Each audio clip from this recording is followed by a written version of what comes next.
Boosie got the Harry Fry. Ooh, glamps in the matrix. Your life turning flipping pages. All the real talent behind them cages. And we're back, Overtime Live Sports Bet Radio, coming at you live from the Gulf Coast. Thank you all for tuning in with me today. We are going on to week 2, so we're going to do another episode of Free Picks, brought to you by our sponsors at TeamSpadesPoker.com, where you can book your poker party today.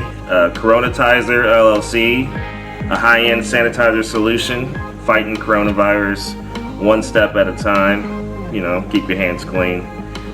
And GilbertYoungArt.com, another one of our sponsors, where you can check out their fine selection of art from select artists from around the world, and renowned artist Gilbert Young's private collection. So last week was pretty good, man. I have to say, I think we had 5 games missed out of the 16, so we'll talk about those real quick, and then we'll jump into this week's lineup. Of course, every week's just going to get better. So the first game we missed last week was the Carolina game. I really thought Baker Mayfield had a better chance. I think that was the best he could play, but I think people just really underestimated Cleveland. Jacoby Brissett, he protected the ball well. Of course, Nick Chubb had a monster game running the ball. They got the job done, really. I mean, they can probably beat a lot of teams if they play as well as they played in that game. So we missed that one. We had Carolina money line. I forgot what the spread was. I think they might have been the small favorites. And Cleveland managed to get the job done. So I was pretty impressed with Cleveland being able to go on the road and do that. The next game we missed was the Saints game. We took the Saints. We couldn't decide whether to give up the points or not. We ended up deciding to give up the 5 points, which ultimately cost us. I think we should know better. You know, if it would have been a -4, I would have just moneylined it, but at -5, it was risky. I mean, I think they actually had to come from behind to even cover this, to even win the game. So we're going to see a lot more from that. As long as Jameis Winston protects that ball and doesn't throw any interceptions, I think they have a chance to beat a lot of teams. But we'll see how that goes this week. The next game we missed was the Cincinnati game. I think everybody missed that. That one was really a shocker. Burrow's probably still recovering from surgery. I don't know how they got that done. Pittsburgh just showed up, man. Better coaching, I guess. That was probably the upset of the week. The other game we missed was the Oakland Chargers game, which was just a dummy pick. I said it in the video for week 1 that the only reason I was taking Oakland was because I needed more upsets. So in theory, I guess, in hindsight, I didn't need more upsets. So obviously the Chargers were going to win. Everybody knew the Chargers were going to win, and it should have been an easy pick. And the last game we missed was the Denver-Seattle game, which I think a lot of people missed that too. But by the time the game started, I was sold on Seattle all the way, especially with the points. I even took Seattle with the points at the time of the game starting. But Russell Wilson just came out. He's struggling a little bit, had a little rust, getting acquainted to a new stadium. Well, it's not a new stadium, but being on the road as the visiting team going into Seattle, it's a whole different story than being at home in Seattle. And they just struggled at a few places. I think that the running game was a little stagnant. Obviously, they did a good job shutting down some of the wide receivers. I think Seattle defense came to play, and I think that a lot of their bright spots really showed up with Metcalf and Penny. But I think the key to that game was Geno protecting the ball. I think in a lot of these upsets, that's probably in football in general, but specifically with certain quarterbacks. Jameis Winston protected the ball. Geno protected the ball, Jacoby Brissett, no interceptions between the 3 of them. And that's how you can go out there and get the job done. So on to week 2 here. The first game of week 2 is a Thursday night game. It's going to be Chiefs against the Chargers. Week 1, we saw Pat Mahomes come out. Typical Pat Mahomes fashion, 30 for 39, 5 TDs, just ripping them apart. Cardinals managed to come back a little bit at the end, but clearly Kansas City is going to be one of the best offenses in the league. Definitely the best coach, and I think they are playing with a little bit of a chip on their shoulder from last year's playoff run. Obviously, Tyreek Hill leaving didn't impact them that much, so he still managed to put up 50 points. So We're going to take the Chiefs this week. Obviously, money line. Don't need that 3.5. I see them squeezing by the Chargers barely. If anybody can beat the Chiefs, it might be the Chargers. That Chargers defense last week, I think, had 3 interceptions. But this week, we're taking the Chiefs, primetime football, money line. Next game's Panthers going against the Giants. Giants had a fairly impressive performance. Obviously, Saquon back to full health. The Panthers showed you pretty much their limitations. Going on the road is obviously even going to be harder for them.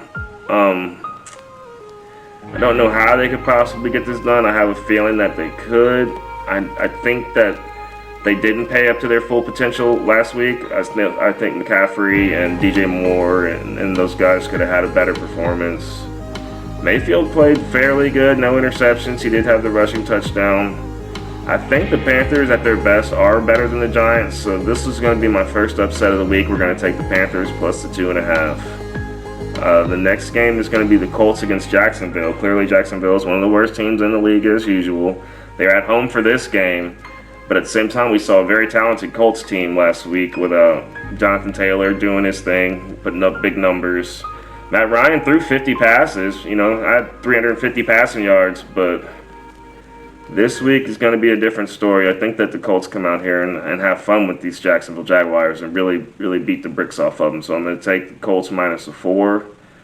I think that the Jonathan Taylor matchup against the secondary and the linebacker core of Jacksonville, he's going to expose them. It's going to be a show. So definitely Colts minus a 4. Next game is Miami going to Baltimore. Miami looked great. Great wide receivers. They got the job done. Running backs did what they had to do. I think the defense was there.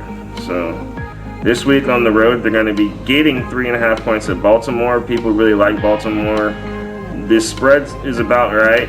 I actually think Miami has the better offense as far as protecting the ball goes. I think that's what it's going to come down to in this game, because if Tua, starts throwing interceptions, or if Lamar starts throwing picks, those turnovers are going to be game-changing when two teams are so evenly matched. So we'll see. Obviously, Tyreek Hill has really been opening up the running game, the wide receiver and the running game for Miami, because he's definitely a threat that has to be focused on. So I think the defense will win this game, and we're gonna take Miami with the plus 3.5. Yeah, I think Tua has a big passing day. I think Lamar does his thing, but maybe they can hold him to a few field goals and let Justin Tucker get in there. The next game is going to be the Patriots against the Steelers. I think the Steelers' Week 1 victory was a flop. I mean, they needed Burrow to have 4 turnovers, 3 interceptions and a fumble just to get that win. So I don't believe Bill Belichick's going to sit back after that Week 1 performance and just let it go, unnoticed. I think he's going to be looking to improve. I think they come out this week and show that 2 of the best coaches in the league are going to be going up against each other, but I think it's going to show which team is more physically talented, because Steelers have been dealing with some issues, obviously. Watt's gone out with a pectoral injury. Najee had a mediocre game, and I don't see the Pittsburgh wide receiver core showing out like they could be. Obviously, the quarterback's always going to be an issue. He's going to take most of the criticism. I think he should be a backup anyway. So I think Patriots come out and have a revenge game. They're actually favored when the game opened at -1, so I'm going to take Patriots money line.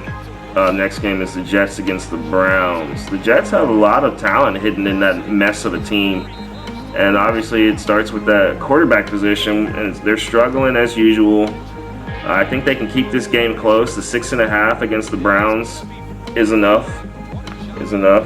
So Cleveland's going to come in. We'll see if they can win, 2 games in a row. Brissett, I think, will have a good game. I think Nick Chubb will have a good game. And I think the Browns will win. And I just don't know if they can do the 6.5, because I do see New York getting in the end zone somehow, with their wide receivers and running back. Michael Carter had a great game 1. And I think that the Jets can keep it close enough to where the 6.5 will cover. So we're going to take Jets plus 6.5. Next game on the schedule is going to be Tampa Bay. Tampa Bay going to New Orleans. I think New Orleans delivered Tampa Bay a loss last season. This year is a different story. I think Tampa Bay has improved in every single facet of the game. And I think that their secondary is probably one of the best secondaries in the league right now, just based off of what I've seen so far. I do think they can pressure Winston and to throw in a few interceptions, maybe holding the ball a little bit too long and getting fumbled. So I'm going to definitely take Tampa Bay money line on this. It's -2.5, but we're just going to take the money. And I see Tampa Bay getting the job done, probably to the extreme. So I do see it being a little bit of a higher scoring game. The next game is going to be the Commanders going to the Lions. You know, Carson Wentz had a great Week 1 performance, one of the best quarterback performances in all of NFL, fantasy-wise. And last week the Lions, they scored 35 points, but still managed to lose to the Eagles. So it's hard to score 35 and lose. And with the Lions being at home, I think that Carson Wentz comes back down to earth. We all know how inconsistent of a quarterback he is. I didn't see the stats that I needed to see out of the rest of Washington's team. On the other side, the Lions, they had a great running back performance between their running back 1 and running back 2. And I think if they score 35 points in this game, they're probably going to win it. So at home, I'm going to take Lions money line. They're only -2. A lot of small spreads this week can make it real easy to money line them. So we're going to take Lions at home. The next game is Seattle against San Fran. Now everybody's on the Seattle bandwagon. You know, San Fran's obviously trash without Kittle, no Garoppolo. It's just Debo, but somebody's got to throw it to him. I mean, 49ers are going to be at home giving up 9 points, which is massive. I don't think the 49ers should be giving up 9 points to anybody all season. So, especially against this Seattle team that just came off of a big win, showed you potentially what they're capable of, showed you how good their pass defense can be, the way they shut down Cortland Sutton and Jerry Jeudy on Monday night. And they showed you that they're capable of being in a big game, a big primetime game. You know, I was really impressed with Seattle earlier this week. So I think Seattle keeps it running. For them to be getting 9 points is crazy because I think they're going to come out in this game with the same amount of confidence on the road in a big-time divisional game. So we're going to definitely take the Seahawks plus the 9. Next game is going to be the Falcons plus 10. That's a tough one. Rams -10 coming off of that opening day loss. I think Matt Stafford had struggled that game. Obviously, it was against the Bills, who are the best team in the NFL. And I still think that the Rams can have a great season. So I'm going to take the Rams to win this game, but I don't know if that 10 points is too much or too little. It's going to be the biggest spread of the week that I think I'm going to take the favorite for. I know how bad the Falcons are and how bad they can be, so I expect the Rams to bounce back this week. We're going to take them at home -10.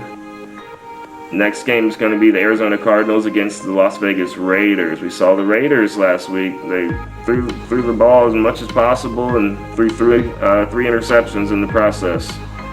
So this week, Arizona Cardinals are coming to town. Cardinals coming off of a loss to, a very strong Kansas City team. Can't blame them. They still put up 20 points later on in the game when it was irrelevant. But this week, we're going to take the Raiders. I think that their positional matchups benefit themselves. I think that Crosby has the advantage. I see Josh Jacobs having a great week. Obviously, Devontae Adams and Derek Carr are getting better. I think that Derek Carr last week, just still trying to shake the rust off. 3 interceptions is really unacceptable, and he struggled against a really good San Diego Chargers secondary. So Arizona has no wide receivers. Their wide receiver core is pathetic. I guess they're going to try to run the ball. I really don't see why the Raiders can't blow them out. So we're going to take Oakland -3.5. We'll do Oakland money line. The next game is the Bengals going to Dallas. It's a very interesting game. Obviously, people are jumping ship with the Bengals after that Week 1 performance. This game, they're going on the road -7 points into Dallas. Well, we don't know Dak Prescott's situation, if he'll be starting. I can expect that Cooper Rush will be starting. He looked good and healthy in the few plays he got Monday night. I think that Dallas has a great pass rush with Micah Parsons. Pretty good secondary, too. I think they can put up some defense and maybe get a couple more interceptions out of Burrow. But for them to be getting 7 points at home when the rest of their team's healthy, they got a healthy Ezekiel Elliott, healthy CeeDee Lamb, healthy tight ends. 7 points at home in Dallas Stadium, I got to take that. So Dallas +7, and we'll just hope for Burrow to be throwing some interceptions, which I think he will once that Parsons pass rush comes after him. So the next game is Houston Texans going to Denver to play the Denver Broncos. Denver obviously needs a rebound. They didn't look good offensively. Struggled a little bit running the ball. Linebacker core looked kind of lazy. I don't know. Denver just didn't really look that strong to be playing at home in such a big game, that everybody wanted to win. I assume that was their best. So this time the Houston Texans are coming to town. Clearly they're going to beat the Houston Texans. They're going to make the adjustments they need to be a higher scoring offense, just like everyone is. But for them to be giving up this 10 points, I don't know. The Houston Texans didn't look that bad last week, man. I think that they could improve in a lot of places, but I still saw. The running game's terrible. I was kind of impressed with the wide receivers and how they got the ball around, but it's hard to go on a road, much less to Arrowhead. To Denver. I don't know. That's a tough game. Houston plus 10. That's a really tough game. I think Denver gets it done. I think Denver lives up to their running game, performs better. I think they get everybody involved. Williams. I'm going to take Denver minus 10. I think that they show up with the running game and really expose them. Maybe pressure them into making some mistakes. Okay. Next game is going to be the Bears against Green Bay. Green Bay got a lot to prove after that Week 1 performance, only putting up 3 points. That says a lot for a team with the MVP on it.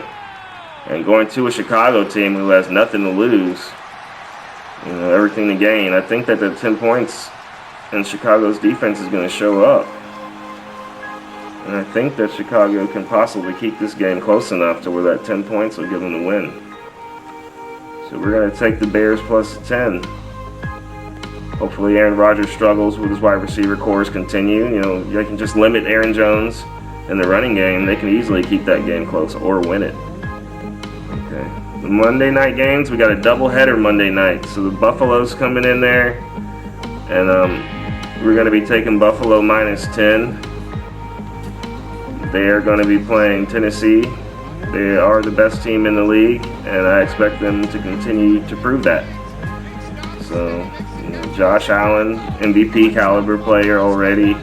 Stephon Diggs, one of the best wide receivers in the league. That Buffalo defense, just relentless.